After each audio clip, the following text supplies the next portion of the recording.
जंगे बद्र, वो अजीम जंग जहां मुसलमान सिर्फ 313 थे। उनके पास न बड़ी फौज थी न हथियारों का ढेर, बस कुछ ही तलवारें, कुछ ऊंट और दिलों में एक यकीन, हम हक पर हैं। रसूलुल्लाह सल्लल्लाहु अलैहि वसल्लम ने फरमाया, जुल्म के सामने हम बैठ नहीं सकते, हमें हर हाल में मक्का के मुशरिकों का सामना करना होगा। उधर दुश्मन की तरफ देखो, 1000 से ज्यादा का लश्कर, ताकत, हथियार, घमंड। उनके खेमों में शराब बह रही थी, नाच गाना चल रहा था। वो हंस रहे थे और कह रहे थे, कल सुबह इन 313 लोगों को मार डालेंगे और मुसलमानों का नाम मिटा देंगे। लेकिन उसी रात दूसरी तरफ एक और मंजर था।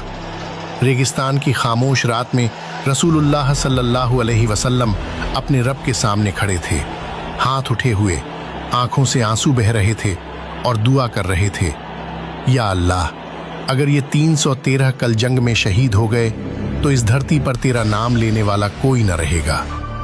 ये दुआ आसमान तक पहुंची और फिर अल्लाह की मदद उतरी।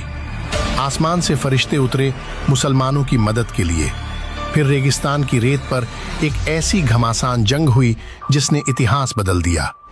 दुनिया ने देखा 313 1000 से ज्यादा पर भारी पड़ गए और इस्लाम को जीत मिली। क्यों? क्योंकि उनकी सोच सुपीरियर साइकोलॉजी थी।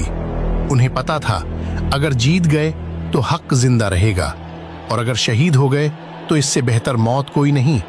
आज सिर्फ ईरान खड़ा है जुल्म के सामने, सिर्फ ईरान खड़ा है क्योंकि उसे वर्षों से सताया गया, उसके ऊपर सैंक्शन लगाए गए, लेकिन उसने कभी अपने आप को झुकाया नहीं।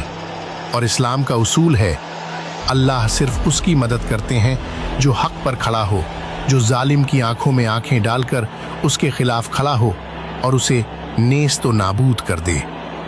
रसूलुल्लाह सल्लल्लाहु अलैहि वसल्लम ने सलमान फारसी के कंधों पर हाथ रखकर फरमाया था, फारस के मेरे बेटे बहादुर और इल्म वाले होंगे।